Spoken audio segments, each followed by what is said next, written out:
One day in my little cube, I printed off all these pictures of this life I wanted. And I was like, well, if I'm going to build a brand new life from nothing, I'm literally like on food stamps and broke and have nothing. Like, why don't I build a good one? Why don't I build one I really want? And that started everything. About a year and a half later, that board just started coming to life, and it literally has never stopped. So manifestation to me was and always has been very tangible, very real world. Welcome to the Anniston Riekstins Show. This space is created for the woman coming home to her voice, her power, her way. For the woman remembering who she really is, beneath the noise, beneath the roles, beneath the world's expectations. I'm Anniston, transformational guide, spiritual teacher, best-selling author, and creator, here to walk beside you, to share stories, wisdom, and energy that guide you back home. Here, we lead from the inside out. We create from overflow, not hustle. We rise not by becoming someone else, but by remembering who we've always been. This isn't just a podcast. It's a homecoming. So let's dive in. Welcome back to the Anniston Riekstins Show. I am so excited about today's episode because I have just one of my coolest female friends on the show with me today. And it's someone that I've had on, well, actually, I've been on your podcast twice. Yes. I think this might be the first time because I didn't have a podcast before when we had first met. That is true. I was trying to think. I was on your husband's, but not your joint. So yes, this is the first. I'm excited. We had you on the Empowered Life podcast. Well, ladies, you are in for a treat because Sarah Centrella is here. And Sarah Centrella is a keynote speaker. She's a multi-best-selling author. And I have, think, like a line of her books on my bookshelf that I have visited. I've read and then reread and revisited. You're also an executive coach teaching mindset and vision setting for real results. And you are a wealth of information. You have an incredible podcast. I mean, just so many things. And I am just so excited to have you here and share your genius with this community. I love you. You already know that. I'm always so inspired by our conversations and get off our podcast connections, and I'm all fired up and ready to go. So definitely looking forward to our chat today. Thanks for having me. Well, I kind of want to just like dive right into it because when I think of manifestation, right? Like when I think about creating a manifestation, there's a few people that come to mind as like the forefront, like teachers of this, and you're one of them. Well, thank you. I take that as a direct compliment. But yeah, it's been a while. It's been well over a decade at this point. I was thinking about it today and like how I'm sure that when you first started teaching manifestation, that it probably looks and feels different than it does now because it's evolved with you. Yes. Right. And so I thought rather than kind of like, okay, tell me a little bit about yourself, like take me through your manifestation evolution because I'm curious where it started, like what really drew you in. And then how has your teaching continued to evolve and change as you've lived more life and experienced? Yeah, I think that's such a good question. It has changed just even from like a public awareness standpoint or personal growth industry standpoint, if you will, so much in the last 15 years plus that I've been teaching it. But oddly enough, those two things kind of go together as far as like, tell me a little bit about you and manifestation, because everything that has to do with where I am today started with my kind of origin story. So real quickly, if you don't mind, I'll just back up for everyone out there who doesn't know me, is my entire journey that got me to where I am now. I'm obsessed about manifestation and mindset. All became with like the biggest explosion of my life. I had this, what I call an earthquake moment where I was married to my high school sweetheart. We'd been together for 16 years, married for 8, had 3 little kids and twins that were a year-old and a 5-year-old son. And we ate dinner one night. He came home from work. We had dinner. He's in the shower and I see his phone and read a message from his mistress on his phone that literally just blew up our entire life. And it happened at the worst possible time. This was 2008. So it was like the bubble had happened. We had just like lost our home in foreclosure. We'd filed bankruptcy. It was just like the worst possible timing for something like this to happen. I was a stay-at-home mom, and it in 10 minutes, I literally went in, he was in the shower, turned off the water, said, get the fuck out. And that ended our everything in like 10 minutes. And I just remember that night just sitting there thinking like, oh my God, like this was before social media. This was before any of that. So I didn't even know anyone who had been divorced. It was just such an insane thing. And I remember trying to kind of process it and think like, how am I going to do this? How am I going to take care of the kids? I didn't have a job. We had no money. And then I started like realizing, oh, the car's not in my name. The bank account's not in my name anymore. My name's not on the bank account, just like all this stuff. And I just kept on thinking like, I can't do this. Like I literally can't wake up tomorrow. I don't know what to do. And I just had this moment. I was on the floor, literally on the floor in our living room, just like crying myself into the floor. And I had this moment where intuition, God, whatever name you want to give it, just spoke back. And it was literally like, what if you can? Because I kept on being like, I can't. And it was so clear and so distinct to me that I just remember going, well, I hadn't thought about that, and because it's such a simple concept, I teach it now. Whenever you feel like you're going through those negative what ifs, if you just turn it to the other side and say like, well, what if I can? What if this works? And it was just kind of this magic little ladder that dug me out of this black hole. And I just started thinking, well, if I could, what would I do? And then what would I do? And it just started kind of giving me the steps to start piecing my life back together.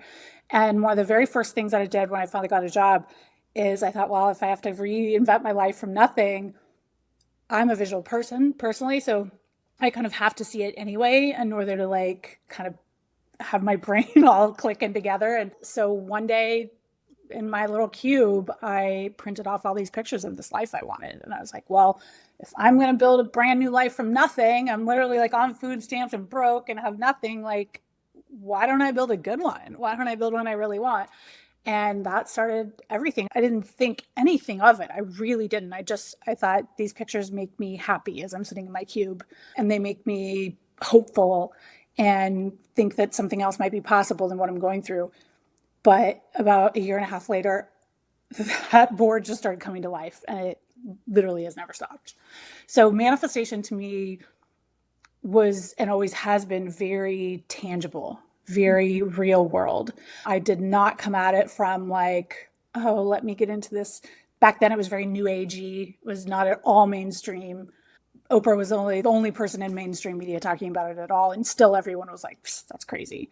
So for me, because it worked and I didn't expect it to, I was like, wait a second. Let's see if we can figure this out. So that began the quest. And what a quest it's been. It has. Gosh, like 17 years later, 16 years later. One thing I love so much about you, Sarah, is how you show up and how you continue to show up, which is like with your heart on your sleeve. It really inspires me to see how you're always so willing to share it all. And what's interesting is, and for everyone listening, I asked Sarah what her birthday was because being the numerologist that I am, always curious about what someone's life path is, because it really speaks into probably the uphill journey that they've had to climb. And everyone that I have on this podcast is someone that is really showing up in big, incredible ways in the world. So it gives us all hope that there is a light at the end of the tunnel, and you're a life path 3. And that's all about expression and sensitivity. But really, the uphill battle is self-doubt. Yeah. It's this pendulum swinging of like, I can do anything to like, I definitely can't do this. You know what I mean? With this, and then having to navigate that as you are being inspired to share your heart with the world, which you've done so beautifully.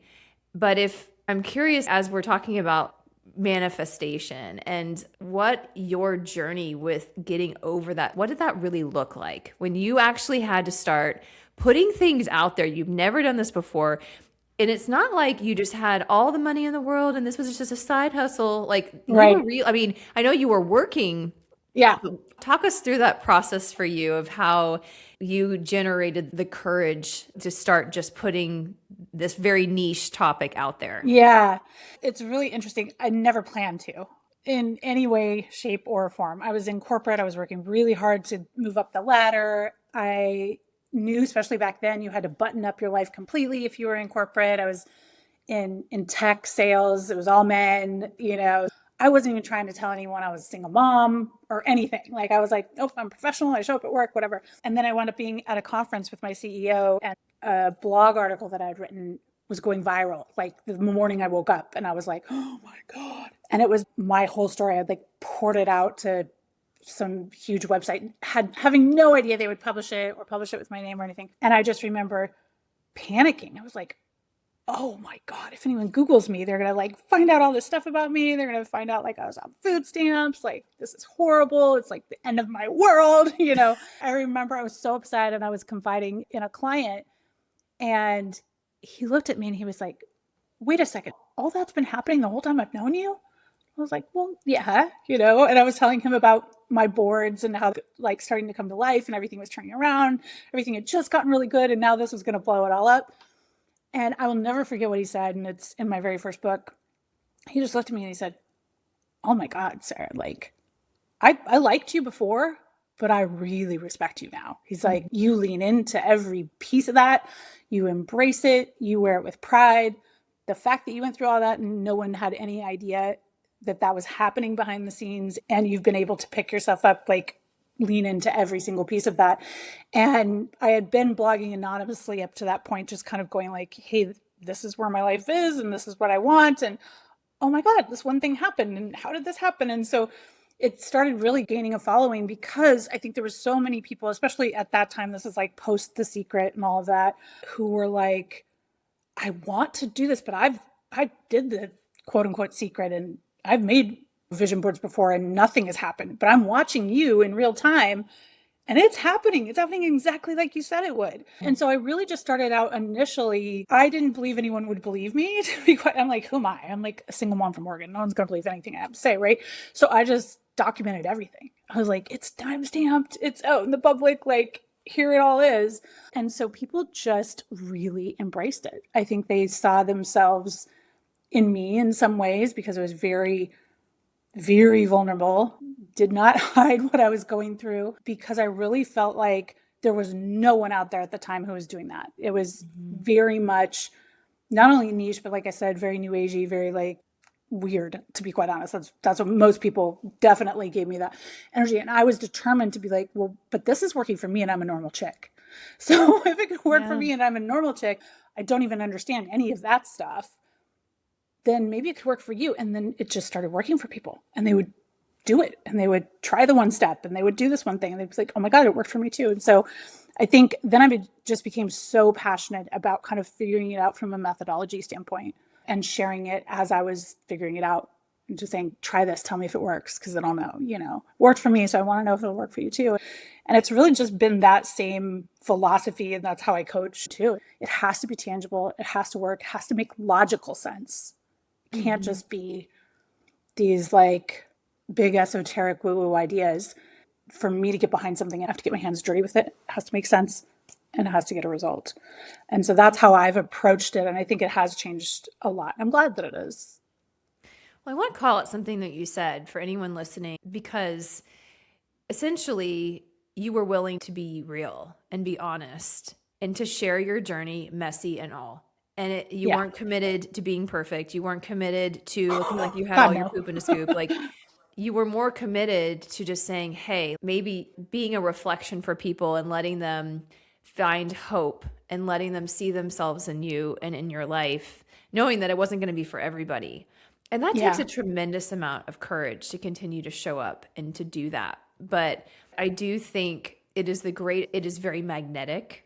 And it's like when we talk about manifestation and magnetism, authenticity that's the jam right there. I've definitely found the more that I get out of my head and just like when I get that inspiration, just share it, the more engagement, the more people want to come into my orbit versus me feeling like I need to go out and find them. Is that your experience? Oh, absolutely. And I always tell everybody too, I've been training coaches for years in my methods. And I always tell them the one thing that you'll never compete against in any space is the fact that you're you. No one else can be you. There could be 10 million other coaches out there. There could be 10 million other whatever. If you're willing to be you, like 100%, you have no competition because you're it. You're the only one. And I think for me, there's just no other way for me to be, especially now. Yeah. I'm at a stage in my life where like, I couldn't fake it if I tried. Mhm. I think knowing that when you are showing up in your honesty, like that is the only thing that feels good to me. And I always know if I've kind of been sucked into the should do's, because there's plenty of that. Well, you should do this and you should do that, and you should follow this and you should post every day, and anytime I've ever tried that, it's felt horrible. Not only has it felt horrible, it doesn't fucking work. Like, I'll lose followers. Like, no one will give two shits about what I have to say. So like, I finally, after doing this for 15 years or so, just know that like I have to show up as myself and say whatever it is I need to say, good, bad, up, down, whatever. And everything that I have coached this entire time and in my books and everything is always based on me being the example. Always, always, always. I think that's where it all started. The slogan for my blog way back in 2009 was a chick on a mission to prove anything is possible for anyone. And that's really the core of what it's always been. It's like, I will be the sacrificial lamb out here because I will be the test dummy. I'm going to go show you that this works. I'm going to tell you what I'm going to do, and then I'm going to show you every little thing I'm going to do, and then you're going to see that happen live. And let's all celebrate when that does, because you will have seen exactly how I did it. So now you will know you can do the same thing for whatever it is you want. Your life is like the Petri dish. And you're like, everyone gather around. Let's all watch. I'm the living example. I don't know how else to teach it. Hey, love, let's take a quick pause here. If you've been bouncing between ideas, second guessing yourself, or just feeling burnout trying to build a business the way everyone else says you should, well, Called to Create is for you. This 10-month experience will help you upgrade your internal operating system so that you can build from clarity, flow, and feminine power, not hustle, pressure, or push. You'll walk away knowing how to create anything your way and to keep momentum for life. 2026 is a fresh start. Let's build what you came here to do, your divine mission. Links in the show notes, and doors open February 2026. Now back to the episode. I want to dig into your methodology, but really bringing this coming to the present moment, because you've got a book coming out, and this is a book that I am so excited for, and I know so many listeners will be as well. And so in terms of the evolution of manifestation, like, talk to me about Think It and how this presents it in a different way, or in a more modern day, like meeting you where you are today. Yeah, I mean, like I said, so much of it has changed, but my initial methodology, back when I very first started talking manifestation and vision boards way, way, way back in the day, even before my books came out, is I always knew there was definite components to it. It was not just I'm putting pictures on a board and being like, yay, yay, yay, this is going to happen. And so my methodology has 9 different steps. And one of those steps, the second step, was Think It. So way back even 15 years ago, I knew that mindset had to come into play in a very, very intentional training type way, in order for any of my boards to manifest. Like, I knew I was intentionally doing those things, and that was a component to how quickly and accurately my boards manifest. And they typically, just to give some sort of sense, will manifest. I usually do a new one at the start of every year. They'll manifest 60 to 70% of that board in 1 year. And we're talking international travel. Getting a book deal in the first place was one of the most insane things that no one ever thought was possible. Now I'm on book 4 and I've been to 20 countries and taken my kid to 6 and flown on private jets and blah, blah, blah, right? So the biggest dreams you can imagine, ones that you have no path to, you have no idea how it's ever going to happen, to have those happen 6 months after you put it out there is pretty insane. But like I said, there was these components that I knew I was doing that other people were not talking about. And especially back then, mindset, people were not talking about it. And it was another one of those things that manifesting, again, was big and esoteric, and I was breaking it down. I was going, nope, you do this, making it really simple. And then mindset really became the next evolution of that, where I got so sick of people being like, mindset's everything. Like, fix your mindset. Just like all these little like tags. And I was like, and what? Like, what does that how? even mean? How? Like, what are you even talking about? Like, actually tell me what to do. And no one was. Like, no one was saying, hey, this is what you do when you have a negative thought. This is exactly what you do in that moment when you're about to spiral. This is what you do when you start to feel that first little flutter of anxiety. This is what you do if you don't have belief in yourself. This is how you build confidence from the inside out. Like, it was all just like these taglines. And so I started just breaking it down and saying, what do I do in this moment? What do I do in that moment? Now I've been teaching the tools that are in Think It. There's 7 tools there. I've been teaching those for over a decade. They work incredible. They blow my mind every time, honestly, because I'm just like, oh my God, it worked again. It worked again. It worked again. Because they're very simple. So anyone who's into personal development will be like, oh my God, this book's so simple. I'm like, that is the point. That's the magic. Truly. That is the point, because it does not have to be as complex as everyone is making it. You just have to know how to use a tool in the moment you need the tool. And if you do that and you understand how the process works, not only do you get a new result, but you get to be a different person on the other side of this. Like, you get to create your own identity, your own belief system, the next version of you as a human. And to me, there's nothing more empowering than that. What do you see? Because I know you primarily work with women, correct? I do a lot of corporate too, which is mixed. Yeah. Amazing. I love that. And it's so cool that work is starting to really be welcomed into In mainstream. I know, it's still sterile shocks me. corporate spaces, which I think Yes. is so necessary. I'm like, why wouldn't you be having manifestation trainings in your company with people Yes. who are going to be creating Well, your and especially revenue? mindset. Like, oh my God. I know. If you have a sales team and they don't know how to control the negativity, and they don't know how to be resilient, and they don't know how to teach themselves self-confidence, they don't know how to turn that voice around in their head, forget it. Like, that's why 5% survive. Or there's only a top 5%. It's because those are the ones that know how to do that. No one else does. So true. Yeah. It's so true. I cannot tell you how many times, like, because Birdie and I, we bring a lot of spirituality into business under the guise of mindset. But anyways, and where a leader will turn around and say, well, I don't know. I mean, it's a big investment. And like, what if we invest in all these people and then they leave? Because oh my God, that's always the first question. And I heard this story once where someone was asked the question. He was a coach, a similar situation, and he turned around and he's like, what if you don't invest in all these people and they stay? Right. And it was like, stuck with what you have forever. I have used that so many times because I'm like, okay, you're right. They might all leave, but they might also all stay and not grow and not expand and not move your business forward. So what do you want? But I'm curious from your perspective, like, where do you see the most people getting this wrong from your vantage point? From either or manifestation or mindset or both.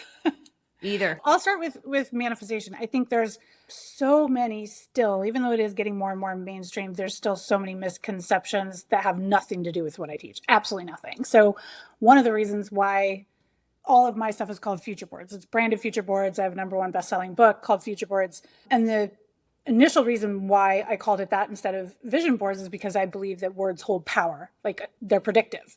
So I was like, this isn't just my vision. This isn't just my dream. This is what my future is going to look like. So here you go. And then after that, I really started seeing the disconnect between what the world knows as a vision board, which to me is like no better than buying a lottery ticket.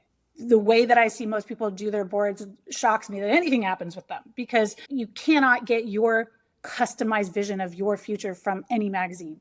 That editor doesn't know what's in your head. It doesn't know what type of life you want to live and lifestyle you want to live. It doesn't know what your dreams look like. Or worse, if people are just putting word collages all over the place, like that has nothing to do with you. Your brain hasn't taken the time to identify what those things actually translate into in your world.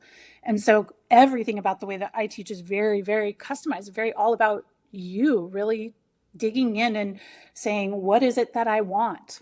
What does that look like? What is a best case scenario?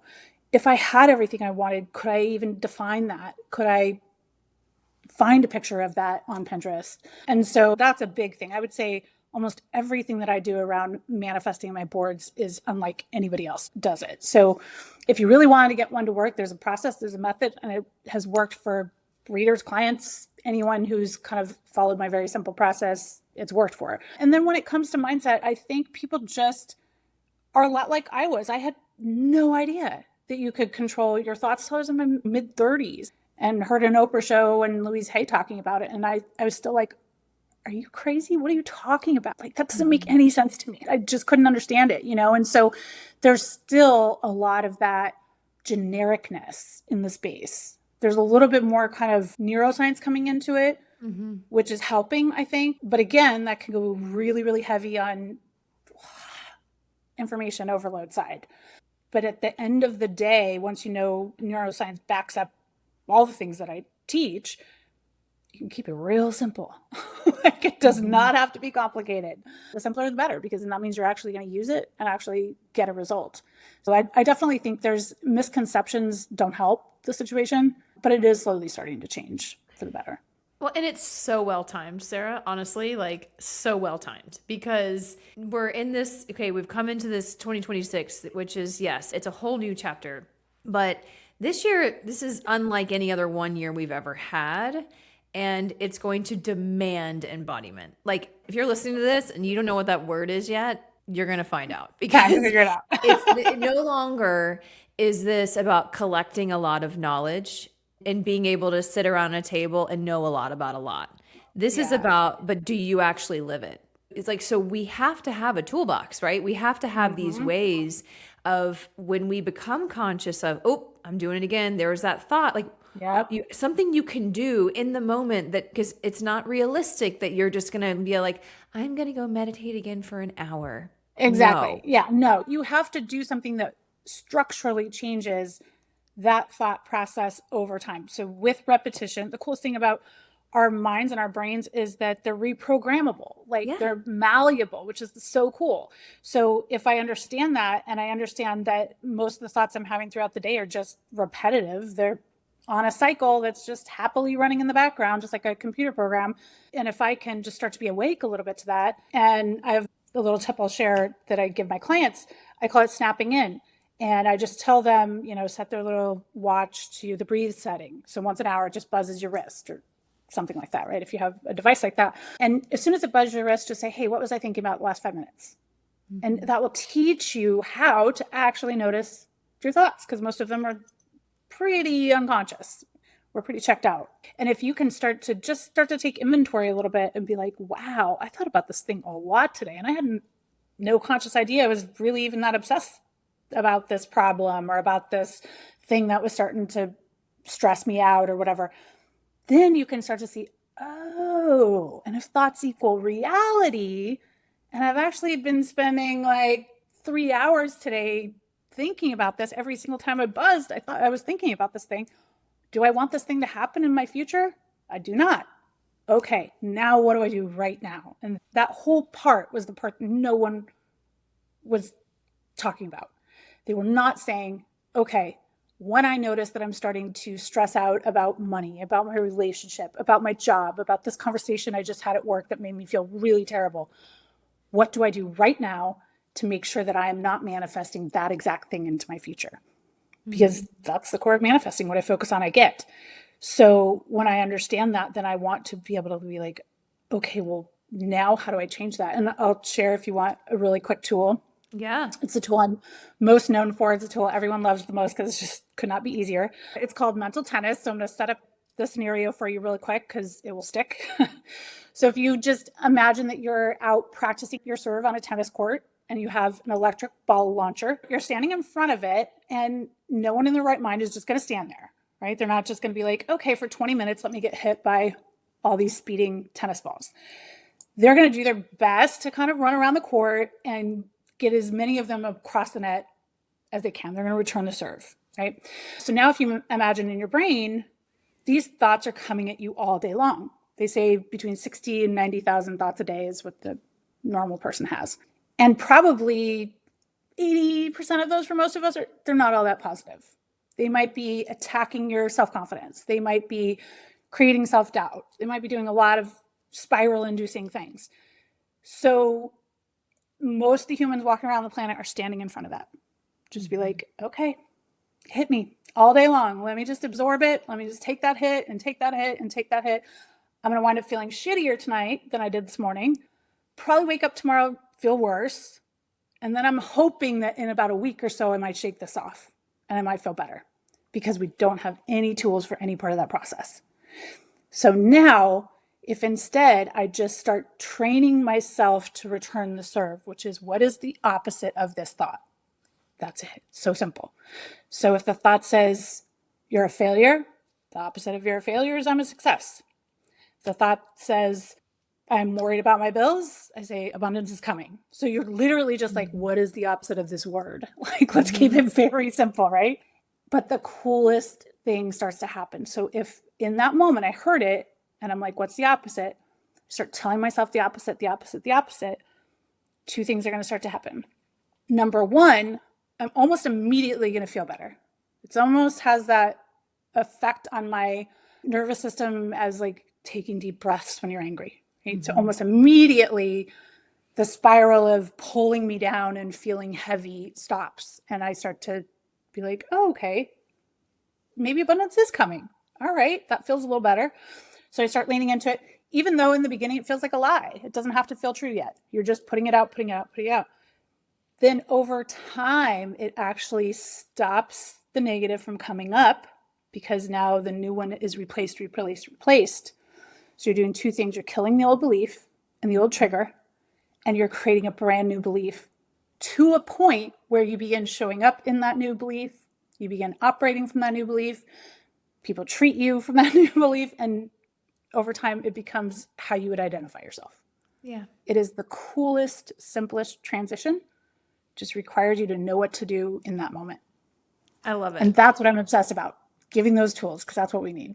That's what we need. Yeah. We need really usable, simple tools that can become a part of your, because the need will never go away. And I think I've done, like, they used to call me limiting beliefs girl at my last job because I did this training so many times, like literally. Yeah. So anytime they had like a sales team or what, and what's interesting is, I think what I realized was there was this perception or this idea that eventually it's like, you're good.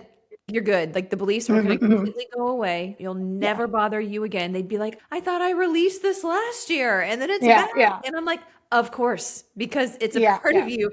And I think that in my experience, anytime that I have been like, all right, I'm expanding into this thing, I'm calling in this thing, I'm manifesting this thing, like, okay, but every single belief that I have that is not in support of that thing is going to bubble up in some way for me to become aware of or not. And instead just think, wow, life just got a little difficult. I feel like that's something that not everyone expects, that when they put their stake in the sand and they say, I'm creating this. Okay. Well, be prepared because you're going to see all the reasons why you don't have it yet. Yeah. Well, it's so interesting because in my methodology, my 9 steps, the first step is dream it. And it is exactly that, right? Like, let me think about the best case scenario of what I want in XYZ, in my business I'm starting or whatever. And then the second step is what I call unblock it. And it feels like this nosedive, right? You're up high, flying high with all your big dreams and you're so excited and whatever. And then I'm teaching you how to identify and remove and change all the blocks, which feels like, whoa, did we just crash from that? But the reason why is because that is what will naturally always happen. As soon as you get that great inspired idea, as soon as you're fired up about it, what comes right behind it like a tidal wave?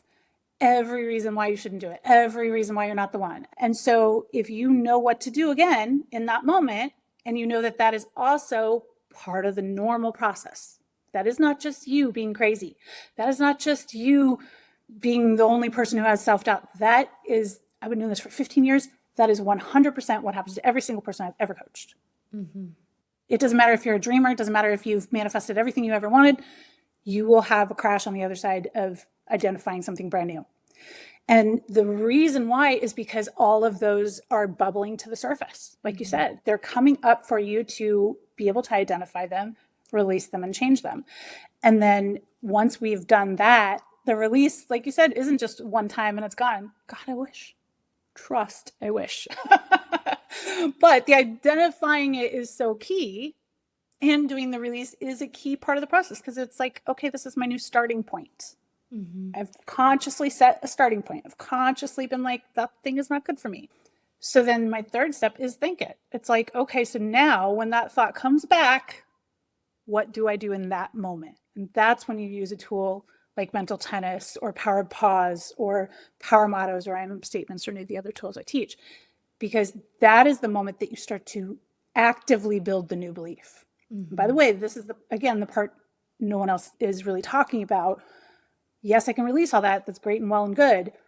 But if I don't know what I am replacing it with and actively creating that, my instead, I always say it's the instead. What do you want instead? If you're not actively doing that, you'll just recycle, keep going back to where you were. So that piece in all the tools that I teach, every single one of them has that second part, has that creation part.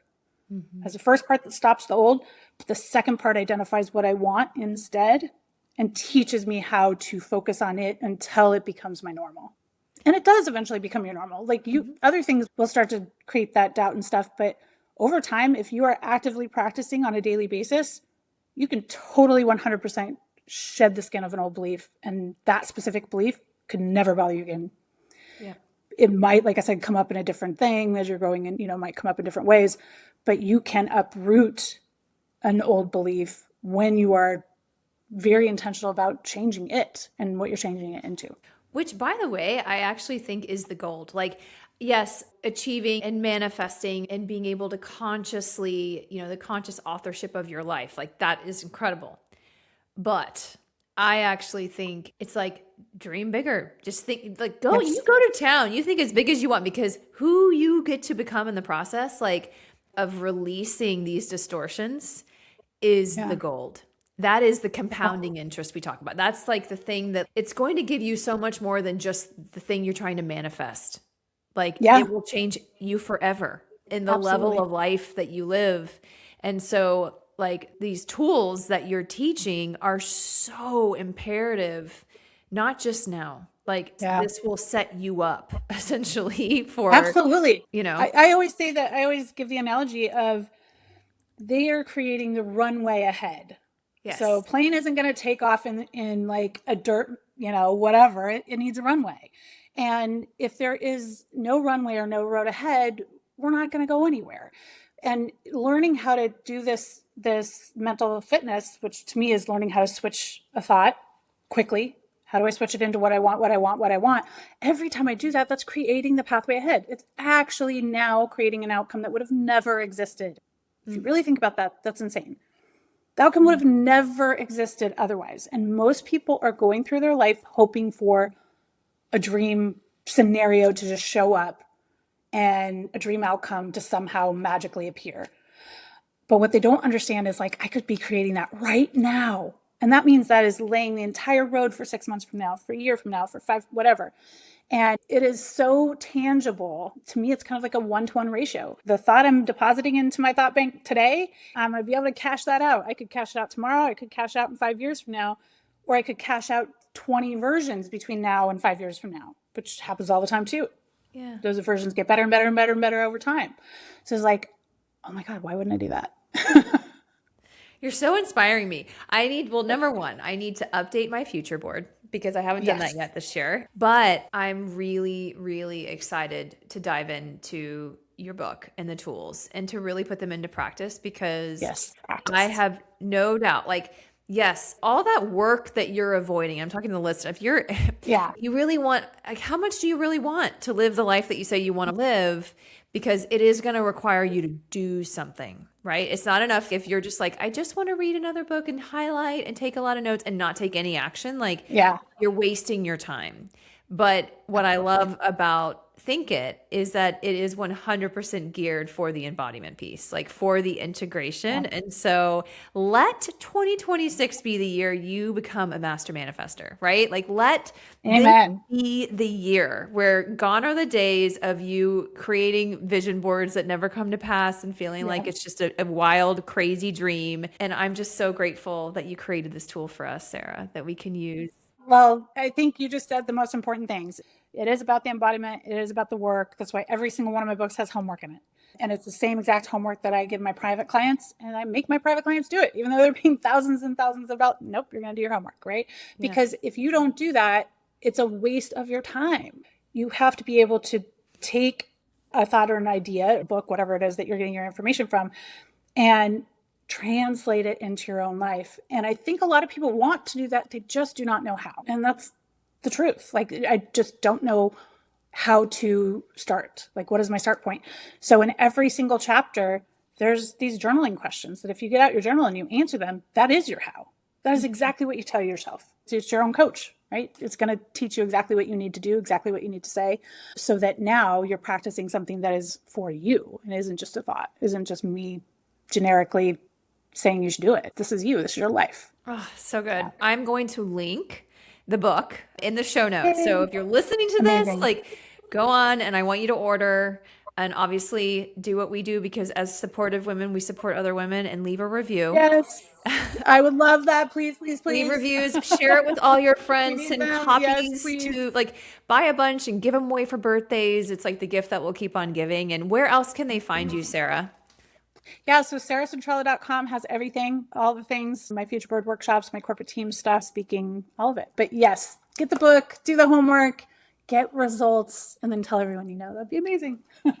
Well, thank you again for sharing your beautiful heart and your genius with us. This has just been so incredible. You're awesome. Thank you so much for having me. Awesome. Well, thank you so much, everyone, for tuning in. I see you. I love you. And I will check you on the next episode. Thank you for being here, beautiful soul. If this episode spoke to you, I'd love for you to pass it along to another woman who might need these words today. And if you feel called, it would mean so much if you would take a moment to rate and review this podcast. It's one of the best ways to support this work and help these messages reach more women who are ready to remember who they are. And if you'd like to stay connected or share what's landing for you, come find me over on Instagram. I'd love to meet you there. Until next time, keep trusting your rhythm, keep honoring your voice, and keep becoming the woman you were always meant to be.